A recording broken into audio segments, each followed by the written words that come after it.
All right, we are back. निश्चित कर दूं, चले जी। और माइक्स अपने म्यूट कर लें।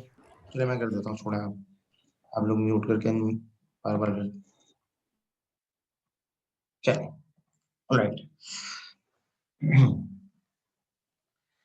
तो हम एक रियल लाइफ सिनेरियो के, मुझे एक गाड़ी परचेस करनी चाहिए जिसकी स्पेसिफिक कैटेगरी है, उस सिनेरियो को गेम थ्योरी के थ्रू सॉल्व करना चाह रहे हैं। ठीक है, कंडीशन हमने या कॉन्स्टेंट्स हमने क्या रखे हैं या लिमिटेशंस क्या रखे हैं, एक परचेजिंग कॉस्ट को हम देख रहे हैं, ठीक है, और एक हम एक्सीडेंटल कॉस्ट को देख रहे हैं, और उसकी बेस के ऊपर हम डिसीजन लेंगे कि क्या ये गाड़ी हमें लेनी चाहिए या नहीं लेनी चाहिए।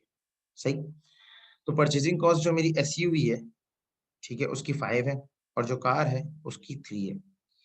अगर एक्सीडेंट होता है एसयूवी का एसयूवी के साथ, तो दोनों को 5-5 का नुकसान होगा। 5-5 का मतलब कैसे कि 5 का इसको अपना नुकसान होगा, 5 का इसका भी अपना नुकसान होगा, तो 5 + 5 = 10। तो पूरे सिनेरियो के लिहाज से 10 का नुकसान हो जाएगा यूटिलिटी में।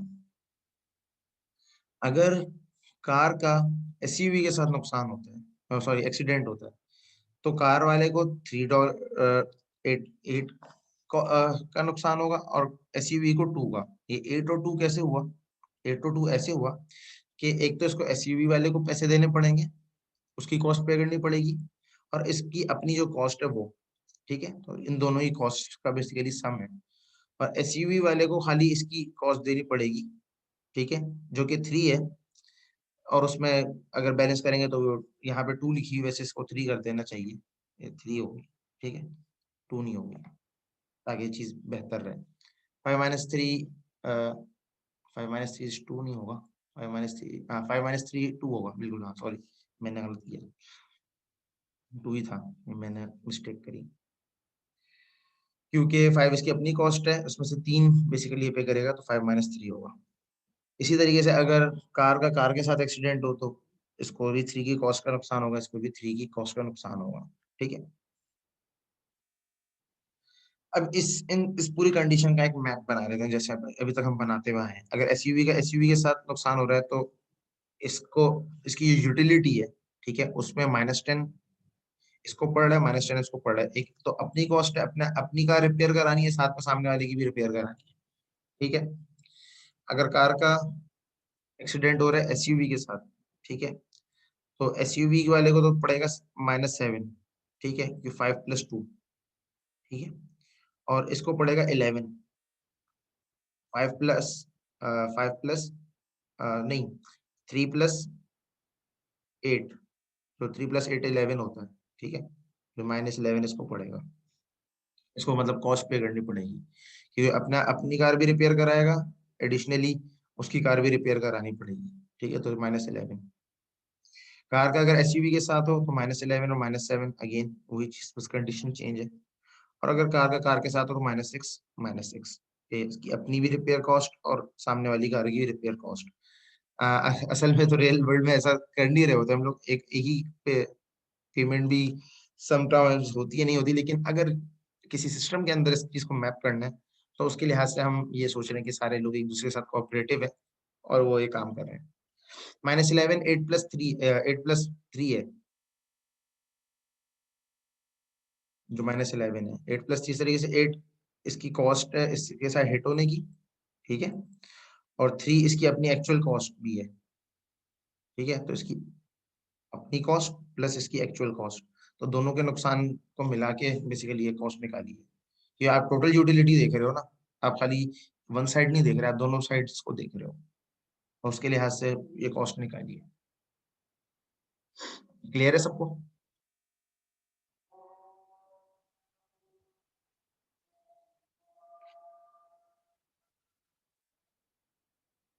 अजान हो रही है, मैं अजान का वेट कर रहा हूँ, अगर किसी क्वेश्चन है तो चैट पे लिख दे।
ऑलराइट, 3 क्वेश्चंस आए मेरे पास, तो तीनों क्वेश्चन को वन बाय वन में सॉल्व करने की कोशिश करता हूँ।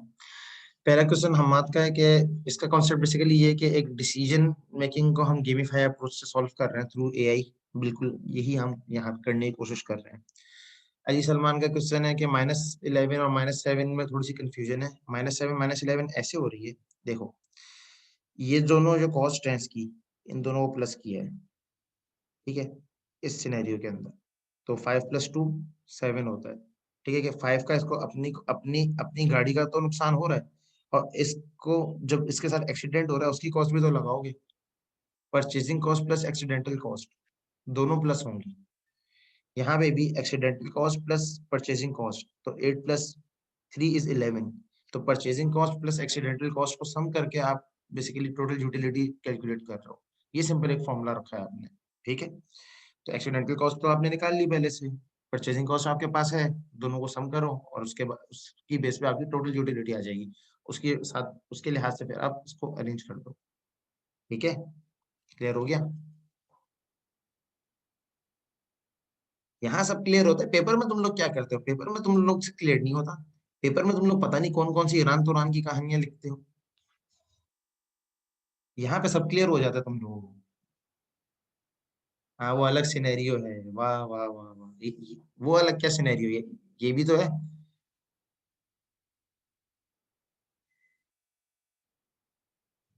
चले जी, अभी तक हमने जितनी बात करी वो गेम थ्योरी के अंदर गेम को स्ट्रक्चर कैसे किया जाए या गेम को स्टेब्लिश कैसे किया जाए उसको थोड़ा सा हमने देखा। अब जो पार्ट है, अब गेम प्लेइंग का पार्ट है कि अगर एक हमारा गेम है ऑलरेडी, ठीक है, और उसको हम एआई सिस्टम के थ्रू प्ले करवाना चाहते हैं, तो उसके लिए हमारे पास कौन कौन सी अप्रोचेस हैं, ठीक है।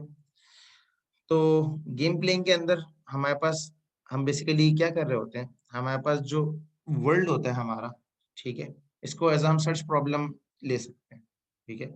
और बुक ने भी गेम प्लेइंग को एज अ सर्च प्रॉब्लम ही लिया है। सर्च प्रॉब्लम लेने का रीजन क्या है कि सर्च प्रॉब्लम के अंदर हमें पता होता है कि हमें एक गोल तक पहुंचना है, और उस गोल तक पहुंचने के लिए हम डिफरेंट अप्रोचेस को यूज करते हुए उस गोल तक पहुंचते हैं, ठीक है। तो गेम प्लेइंग के अंदर भी काफी सारी सिमिलरिटीज हैं सर्च स्पेस को एक्सप्लोर करने की तरह। तो डिफरेंट जो गेम्स हैं, जैसे जीरो सम गेम है, perfect information type of game है, इम्परफेक्ट इंफॉर्मेशन के साथ भी कुछ गेम्स होते हैं कि उसके आपको पता नहीं है कि नेक्स्ट स्टेप पे क्या होगा। तो ऐसे गेम्स को अगर हमें प्ले करना हो, तो it's more like finding a goal state by exploring the world, ठीक है। तो इसीलिए हम लोग जो गेम थ्योरी पढ़ रहे हैं, ठीक है, उसमें हम गेम को अंदर जो रिजल्ट है या गोल है उसको फाइंड करना as a search problem study कर रहे हैं, ठीक है। जहाँ पे हम लोग हेल्प ले रहे हैं यूटिलिटीज की, और यूटिलिटीज की बेस के ऊपर हम लोग अपनी डिसीजन मेकिंग कर रहे हैं कि आइदर मुझे मूव करनी चाहिए या नहीं करनी चाहिए। इसकी famous example tic tac toe है, चेकर्स है, चेस है, गो है, बैकगैमन है, और भी गेम्स ऐसे हैं जिनके अंदर हम लोग बेसिकली ये सर्च वाला प्रॉब्लम अप्लाई कर सकते हैं कि कौन सा पैटर्न में लगाऊं जिससे मैं टिक टैक टू में जीत जाऊं, कौन सा स्टेप्स को फॉलो करूं जिससे मैं चेकर में जीत जाऊं, चेस में जीत जाऊं, इस तरीके से, ठीक है। अभी हम लोग ऐसे गेम्स की बात कर रहे हैं जो हम डिस्कस कर रहे हैं, ठीक है। वो ऐसे गेम है जिनकी हमें इंफॉर्मेशन नहीं पता, हम बस प्रोबेबिलिस्टिक या प्रोबेबिलिटी को देखते हुए डिसीजन ले रहे हैं, ठीक है, कि मेरी यूटिलिटी अगर बढ़ रही है तो मैं इस स्टेप को लेते हुए इसको फुलफिल करूं या इस गेम को मैं प्ले करूं। इस तरीके से हम लोग बेसिकली ये गेम प्ले कर रहे हैं। मेरे ख्याल से सम टू टू गेम कर लेते हैं, उसके बाद का जो है वो फिर हम ब्रेक के बाद कर लेंगे। सम टू टू गेम जो है बहुत आसान गेम है, ठीक है। गेम के रूल्स क्या है? प्लेयर वन मूव चलेगा, फिर प्लेयर टू मूव चलेगा, फिर प्लेयर वन, फिर प्लेयर टू, ठीक है। मूव या तो जीरो हो सकती है या वन हो सकती है, ठीक है। और ये आप जीरो और वन को एक तरीके से आप यूटिलिटी समझ लें, ठीक है। और player one wins if and only if all moves together sum to two. Player one खाली उस कंडीशन में जीतेगा जब जो उसका पूरा जो ट्रैक है जो वो फॉलो करते हुए आया है, पैटर्न, उसका सम 2 के बराबर हो। अगर 2 से ज्यादा होगा तो प्लेयर 1 जीत जाएगा, प्लेयर 2 जीत जाएगा सॉरी, और प्लेयर 1 जब जीतेगा जब उसका सम 2 के बराबर हो। तो इस गेम को प्ले करके देखते हैं। तो पहले स्टेप में, जो फर्स्ट स्टेप है, उसमें हमारे पास दो मूव्स है, या तो हम 0 ले सकते हैं या तो 1 ले सकते हैं। मिसाल के तौर पर इसको टिक टैक टो समझ लें एक तरीके से, सम टू टू गेम को। आपके पास दो मूव्स हैं, या 0 या 1। पहले हमेशा प्लेयर 1 की बारी होगी, फिर दूसरी प्लेयर 2 की बारी होगी, ठीक है।